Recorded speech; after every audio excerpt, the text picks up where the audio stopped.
found him sleeping in a blanket in the bushes. Good morning, folks. This is Emmanuel Harris Martinez for Homeless in Harrisonburg, Virginia. Today I would like to show a video from CBS News that shows really why homelessness is rising. We can't listen to people like Tucker Carlson who know nothing about the topic and all he just want to talk is hate. We don't need that. So here's the video, folks. Rising housing costs and inflation are leading to more people living on the street. The Washington Post reports homeless shelters are seeing an increase in the number of people looking for a place to stay. Wait lists for some shelters have doubled over the past few months. Economics correspondent for the Washington Post, Abba Batrai, joins me now. And Abba, we thank you for your time. We know the median was more than $2,000 a month in May. How does that compare historically? And what's the relationship between rent prices and homelessness?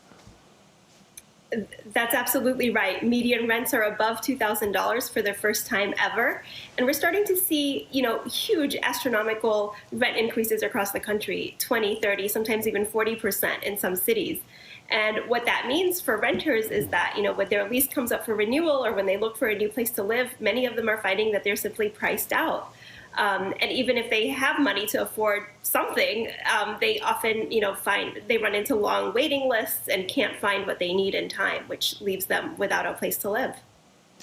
In your report, you say homeless shelters are seeing an increase in requests. Now, how have the shelters been adapting to the increase in requests, and why is it so hard to get real, firm, accurate numbers on homelessness in general?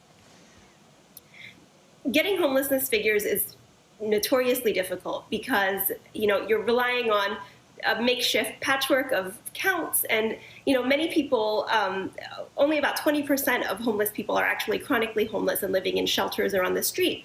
Many more are living on a friend's couch or patching together motels, living in their cars. So it's really hard to get an accurate count of exactly who is struggling with homelessness at any given point. We know mortgage rates are up an awful lot across the country. Are people who were once homeowners being forced out into homelessness? Some of them are. I spoke to a few who had paid off their homes and now they were having trouble keeping up with these soaring property taxes that we're seeing. And so as a result, they were being foreclosed on or at risk of foreclosure. Well, you spoke with people experiencing homelessness for your report. What are they saying about how they ended up that way? It was sort of all across the board. Many of them still had jobs, in some cases very good paying jobs. They just simply couldn't afford to find a place to live anymore. Several of them said that their lease came up for renewal and they just couldn't afford a 20 or 30% increase. And when they started looking around, they saw that there were very few options for their price range. We know the major cities do homeless point-in-time counts.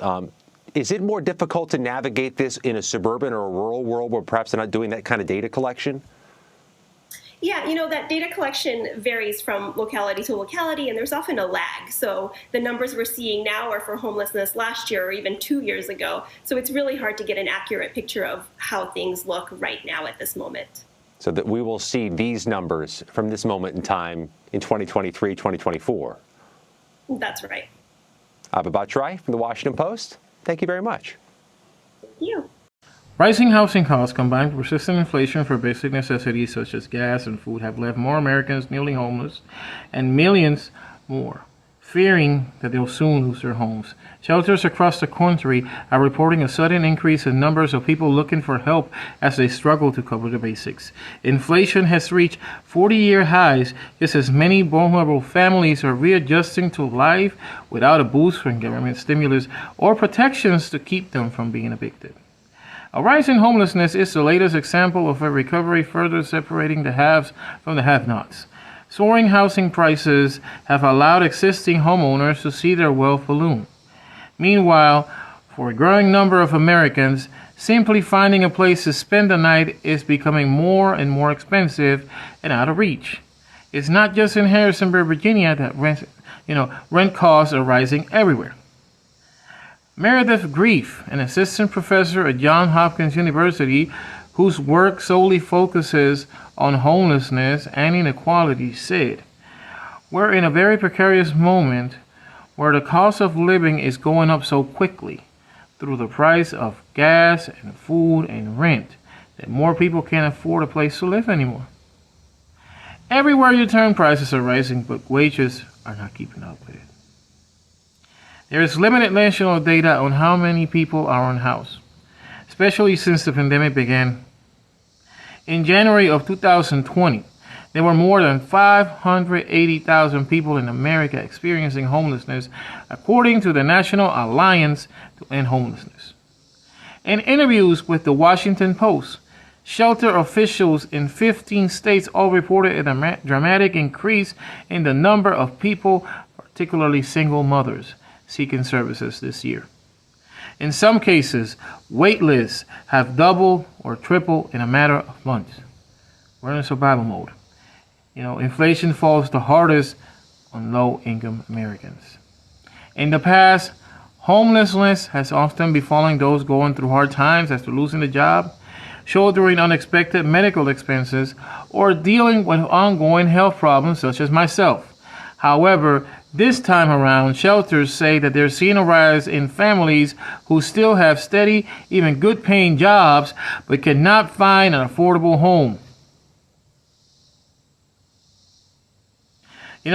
After the stimulus boom, Americans face a darkening economy. Even among those who are still in their homes, the prospect of suddenly being displaced is creeping closer. An estimated 13.7 Americans were behind on rent or mortgage payments in early June, up 7% from April, according to the Census Bureau Household Survey. Of those, 4.6 million adults say they are somewhat likely or very likely to lose their homes by eviction or foreclosure in the next 2 months. A $100 increase in median rent is associated with a 9% increase in the estimated homelessness rate, according to a 2020 report by the U.S. Government Accountability Office. Economists say that figure is particularly troubling as rents continue to soar to unprecedented heights. The national median asking rent jumped to a record of $2,002 in May, up 15% from $1,738 a year ago, according to Redfin. The housing affordability crisis is on the minds of policymakers trying to rein in the inflation. The Fed has begun aggressively raising interest rates in the hope of dampening economy, including the housing market, to bring down prices. While there are already signs that higher mortgage rates have led to a cooling off in home sales, economists say that it will take much longer for that slowdown to trickle down the rental industry. For the Fed, the challenge will be getting control of soaring prices without inflicting even more pain. You can't describe the average person experiencing this, and that's what is often lost. Mary Daly, president of the Federal Reserve Bank of San Francisco, told the Post, "We cannot forget that a lot of these people were displaced and disrupted for literally no fault of their own. A pandemic came and it made everything precarious, and then there's everyday precariousness." Experts say that about 20% of people without a home are considered chronically homeless and living on the streets or living in shelters. The vast majority lack a permanent address, but are patching together living arrangements however they can.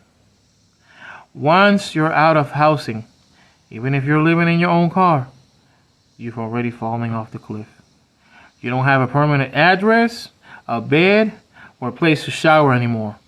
And that makes everything else harder. All of the basics in life start to disappear. Most people experiencing homelessness are able to find housing within a year, she said.